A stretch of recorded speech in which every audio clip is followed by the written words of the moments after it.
CrossFitters, welcome. This is the CrossFit Games Update Show. I am Rory Tonyson, joined at the desk by Pat Patrickson.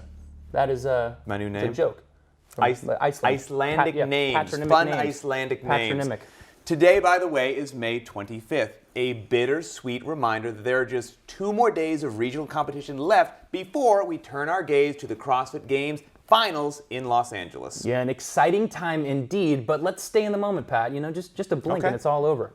This weekend, we have 2 previous CrossFit Games teams champions competing on opposing coasts domestically, including defending champions CrossFit New England in New England this weekend. Then, of course, across the Atlantic, last year's individual female champion, Annie Thorsdottir, is demonstrating how you do it when you're the world's fittest female. But now, right now, the action from around the world. First, Iceland, Annie T, is blackening the eyes of these regional workouts. First tying, then setting the world record on both events 1 and 2. We knew that Annie would dominate Europe. We assumed that she would have a world record or 2 over the course of the weekend. But tying clever on a clever workout just simply made a statement. Yeah, of course, Annie makes statements, right? But we have to qualify a few of those statements. To begin with, while she is dominating the region, Annie is competing in the absence of Sam Briggs. She was the only woman to even hold a candle to her in last year's regionals, along with Emma Keane, the 3rd place finisher from the Open this year. Briggs gritted through a nagging knee injury for the first Open workout before withdrawing for 2012. Sam finished 4th at last year's games, and she was a contender for the finals on the podium this year. Newcomer Emma Keane also sustained a torn labrum that will be keeping her from competition in her debut season. Both ladies will have to settle for being spectators at this year's regionals, but they're avid fans as well. We caught up with Sam Briggs and Emma Keane this morning at the Ballerup Arena just outside the city of Copenhagen. But it's nice to support the people who've supported me when I've been competing, so as hard as it is, I'm focused on trying to help my friends and get them through the games. It's a bummer, it's a very, very bitter pill to swallow, but I'm really glad that I came, you know. There's a lot of really good athletes out here, and you know, I think the analogy would be having a big plate of food that I just cannot eat. But you know, I guess it makes me hungry. It makes me very, very hungry to go home, to rehab, rest up, get fitter, faster, stronger for next year, and that's my goal for next year, is to be at the games. Now, always a difficult thing. Of course, with Sam Briggs, we've had this news since the Open, a while to digest it, but still a very hard pill to swallow. And a bummer, because Sam was vicious at the games last year. Wanted to see Emma throw down, but I'm going to have to wait a year to do it. That's right. Now, despite the fact that Annie is missing some of her traditional competition, there is a newbie stepping up. Katrine Davisdottir, a fellow Icelander, has taken 2nd place in both events. Let's put this in perspective. There is a wide-ish margin between her and Annie on both workouts. Her times were both, however, better than Boucher's from week 3. And it is very cool to see a newcomer in the mix, and at 19 years young. Stateside, Alicia Gomes finished on the top of the leaderboard in the Northeast with a mix of 1st and 5th on the first 2 events. She took 2nd in the Open last year, then went to the Games as a member of CrossFit Route 1. Then on to the left coast, where a personal favorite of mine, Cheryl Brost, is holding on to the top spot. I'm a big fan of Cheryl, not only for her amazing work capacity, but anybody who's met her. She has to be one of the just insanely most positive people 24 hours a day. Cheryl, keep crushing it. And all of that at 42 years young. That's amazing. She's like the female Bill Grundler. Exactly. Let's go back to Europe. I don't know what's in the water over there, but the men's competition has some unfortunate mirroring of the female division. The 2 top players from last year, Mikko Salo, Tuomas Vainio, are both out of the competition with injuries. And Mikko has been a community favorite ever since he showed up to Aromas in 2009 and has quietly but consistently made his presence known. He went on to win that year and remained on the tip of the sport's consciousness until an injury pulled him out from the Open this year. And he announced that sadly, he would not be able to compete in 2012. Mikko also was on site in Copenhagen. This is what he had to say. The week it was okay day, but today when they were talking to athletes about the rules and stuff like that before the start, I was like, I should be there, so it's pretty hard at the moment. Yeah, but I'm like about the knee, you don't know, like that's life, and that was my part this year, and I'm back to training and trying to be better every day, so I don't have like strict plans, but I have trained like three and a half months now really hard, and let's see what happens. I'm still like doing PRs on the lifts and Metcons, so let's see what happens. So again, we knew this was coming. We heard from Mikko after last season. But it's the same for me. It's just surreal. It's like when we saw him during the beach event last year. He's out. There's an ambulance there. I just can't wrap my head around Mikko not being in the competition. Yeah, absolutely. I had my Mikko shirt on today, and I literally expect to hear about a Mikko comeback anytime. I'm waiting for it. 2013. Yep. Overall, in the absence of these two athletes, the men's division is fairly underwhelming so far. However, Lacey Kovacs has filled the void and taken the top spot on the leaderboard with some admirable numbers. Fun fact, Lacey is the only athlete I know of from Hungary, so further evidence that our sport is spreading far and wide. He did a sub-3 Diane, 252, plus a win on event 2 with 1308, so 7th place at regionals last year. This guy's legit. Legit for sure. And neither of the domestic regionals this weekend thus far have clear winners on either the West Coast or the East Coast. At the Northeast Regional, CrossFit Reebok 1 head coach Austin Malleol leads the pack. But check this out. First is separated from second by only 1 point. The same applies for second to third and third to fourth. Then you have a 7-point gap to 5th place where the big man, Spencer Hendel, is currently sitting. Spencer, he's been consistently performing since his rookie season in 2009. Pulled a little bit of a Barto/Chan today. He did a 19th place finish on Diane, but with the race this close, I think he has plenty of room to recover. He's going to kill event 3. We'll see him back in the top of the pack. The Barto Chan is a new package deal right now. Chan's going to kill Don't do a Barto Chan. We've got a similar situation in the Northwest as well. Newcomer Kevin Simons ends the day tied for first along with Austin Stack. Both of these guys look very good on paper, and I'm excited to see how the rest of the weekend goes and how it plays out for them. So the leaders have 6 points. Then third place has 11, and then it goes, ready, some numbers. 12, 15, 17, 19, 20, 24.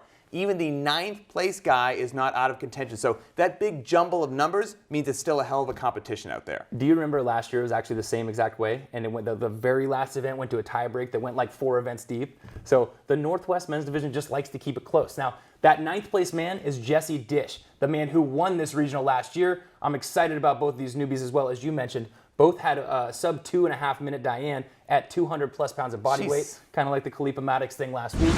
Okay, staying right here in Puyallup though, the 2010 Affiliate Cup team champions, CrossFit Vancouver, are cleaning up. They've taken first on both workouts and come within a hair on both world records. But actually, that's not the big story for the teams. On the East Coast, what I find to be surprising is that CrossFit New England is not setting world records and not even really dominating. Yeah, bizarre, right? New England, what the hell are you doing? Right, well, okay, you have to be content when the big news is that you're in first, but not dominating. That's not a bad deal, but it is worthy of mention for a team that swept the regionals last year. CrossFit New England implemented some roster changes this year. Nothing new, they've done this every year since 2009, but this year they traded out 3 players, Frankel, Mickelson, and Cormier.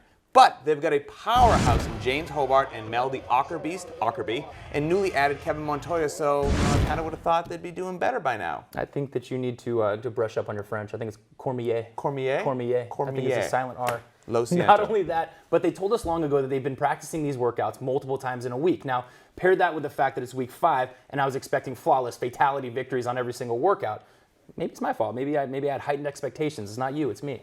Well, while they have known the workouts for a long time, they apparently only settled on a roster less than a month ago. So perhaps we can credit that with the mix-up. Good news is, still in first. Good news for everyone else. There's still 2 days and 4 more events to complete. These are your headlines. We'll be back shortly with a side-by-side comparison of Amy Thorisdottir, Kristen Clever on Regional Event 1. It's everyone's favorite rivalry. Don't go anywhere. We'll be right back.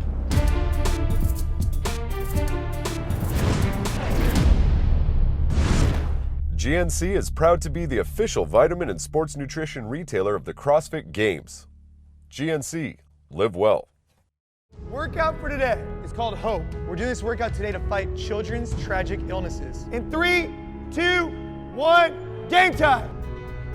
There's an easy way to do things, and there's a better way to do things, all right? Don't just go through the motions on me. Leave here today really feeling like you gave it 100% all 3 rounds, okay?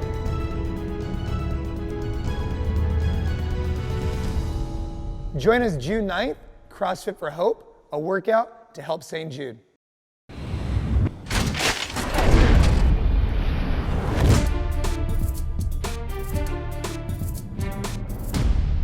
Welcome back. Last week, when Dan Bailey's world record on Event 3 was smashed by Neil Maddox, we used technologies to put the athletes side by side. Now, if we're being honest, it was frickin' awesome. Of course it was, right? And we wanted to revisit the concept. Why wouldn't we? But we would need a world record performance to accomplish that. But where could we find that? Who could possibly provide us a world record? Maybe two. Well, to compare with previous times, oh yeah, the fittest woman in the damn world from last year. Ring-a-ding-a-ding. Iceland Annie Thorisdottir poured hot sauce all over the Ballerup Arena in Copenhagen, Denmark, tying Kristen Clever's world record on Diane and following it up by crushing the world record on event 2 by 9 seconds. That record, of course, previously held by Kara Gordon from last week's Australian regional. Am I surprised? I mean, no. But yes, I would have assumed that Annie would dominate the second event, but now you have her knocking a half a minute off of her previous PR Diane, an event that is not tailor-made for her. Exactly, and what we were saying last week about no holes in your game, I'll add this. This is last week. Annie has had the rabbits to chase, but damn, I am impressed. I've heard doubters, I've heard people question whether Annie was ready for this, and I think that this shuts a great deal of that up. I know that every female who has a stake in this game is nervous watching this. You would think that this is a Kristen Clever workout, but then here comes a claimed 147-pound Iceland Annie and ties her for the world record. Here we go. Roll it. Let's check this out. Annie gets off to an early lead on her deadlifts.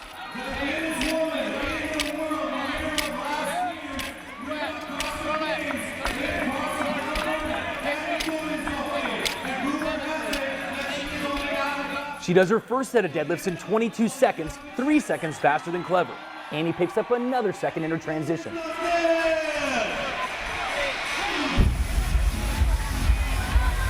now most of the athletes are making it all too long for the handstand push-ups. They both take 18 seconds to do 21 handstand push-ups. Yes, that's faster than a second to rest. So far, it's 1 minute and 54 seconds. On the transition from the wall to the deadlifts, Kristen picks up a second on Annie. Annie therefore has a 3-second lead heading into the set of 15 deadlifts. Annie again goes faster than Kristen in the deadlifts, getting all 15 done in 18 seconds and widens her lead to 4 seconds.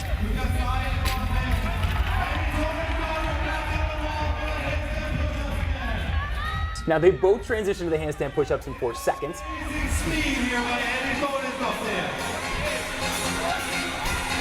Annie completes 15 handstand push-ups in 14 seconds, 1 second faster than Kristen.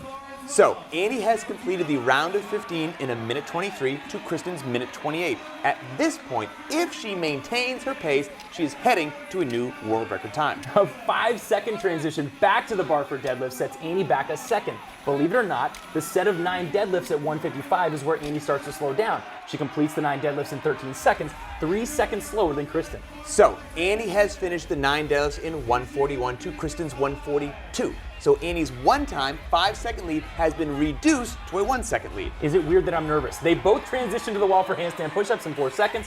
Annie knocks them out, but Kristen knocks them out faster for an official tie to the second. Now, there's often a discussion about kipping versus strict handstand push-ups, but there's only anecdotal evidence. Now you have 2 examples in this footage comparison. Kristen goes strict all the way. Annie kips from the very beginning. And while we thought the kipping would be slower, they both take exactly 41 seconds to do all 45 handstand push-ups, despite Annie's kip and Kristen's strict technique. The reason could be that Annie uses a very tight abbreviated kip. That's so cool. The breakdown also shows how crucial transitions are, even in Diane. They both spend around 20 seconds just moving between stations. And Annie's early lead primarily came from her faster deadlifts, but she set a pace that she couldn't maintain. Had she knocked out the final set of deadlifts at her earlier pace, she would have clinched the Diane world record by several seconds. Then again, we don't know for sure if that was even her goal. Right, was she trying to beat Kristen's time? She said a 30-second PR on this one. I mean, that's amazing in its own right. Let's address the obvious also. Annie appears to finish before Kristen. CrossFit's a game scored in whole seconds. Because we got judges, we got different heats, it's the nature of our sport. Therefore, people who finish in the same second are tied. We allow for ties in this sport. We've had the opportunity to watch and view this in video replay here, but the reality is in our sport, this is a straight up tie. Absolutely, and let's be honest, there is something about these 2 amazing women. I mean, they tied in the Open last year. I didn't even think that would be statistically possible. Then you've got an event separated by 2 weeks and an ocean, and these 2 finish within the same second. I mean, come on. I'm glad you threw it. You can't forget the ocean. Of course not. Such an important detail. Just one more highlight as to why you should already have your travel plans to Carson, California on lock, where we'll see these ladies, Sans Technologies, head-to-head on the big stage. Now, Kristen, Annie, Kristen, it's been a long time in the making, but the truth of it is the women's competition in the larger sense has grown beyond the Kristen and Annie show. We'll break it all down when we come back.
Welcome back.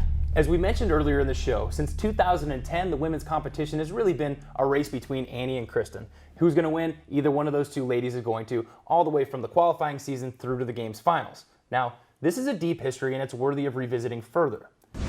In 2009, the two met for the first time in aromas. That year, Annie had some glaring holes in her game and got knocked out, surprisingly. She came with some very raw talent, but she didn't have the skills to get through. Muscle-ups in the final workout knocked her out of contention. Clever tied for third, but by way of a tiebreak, she ended up in fourth place that year. Fast forward to the next year. Both ladies come back with a new fire. They both dominate the field. Kristen ends up taking first. Annie nips at her heels through the entire workout, but takes second place. The following year, the Open is introduced. These ladies spit in the face of math by tying. So out of 26,000 athletes, these two ladies come in a dead tie. 2011, we flip-flop. Annie takes first. This time, Kristen follows. It's got to be maddening for both of them. It's been the Kristen and Annie show for a long time, and I must admit, I've enjoyed the hell out of it. They put on a great competition. Now, I'm not saying that this rivalry, made the ladies' competition unexciting simply just because it was between the two women, but I do find it very exciting that the race is going to have been extended to a handful of ladies. Fast forward, and the 2012 Open has signals, kind of a shift to a new world order for the women's competition. Clever won, but Julie Fouché, not Annie Thorsdottir, was in second.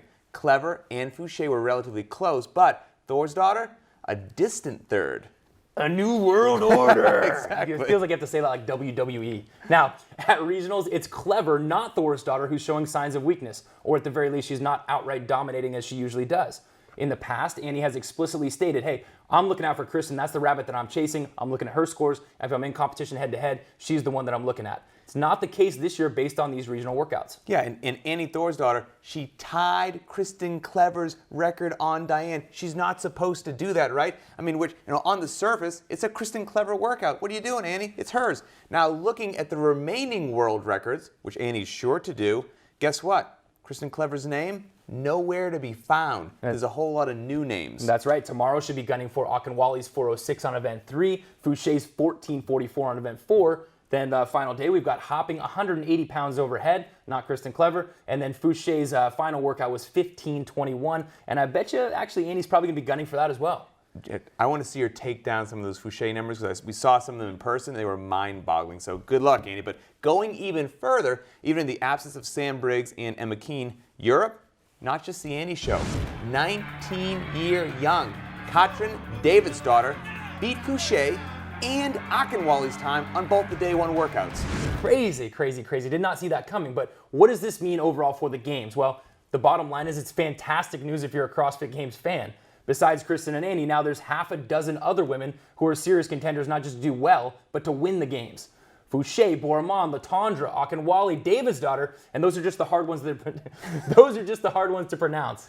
Yeah, thank God you had them and I didn't because we would have butchered that thing. It's no longer just the Annie and Kristen show. When they compete at the Home Depot Center for the very first time, which by the way, you don't want to miss, in person this year, sparks are going to fly. Any one of these ladies could lay legitimate claim to the title, fittest on earth, and I would not be the least bit surprised. I love this game. Ladies and gentlemen, that's our show. Saturday exposes these athletes to the punishing dumbbell sprint and the squat pull-up assault. Like that? I do like the assault. We'll be right back with you tomorrow night. Happy Friday. See you tomorrow.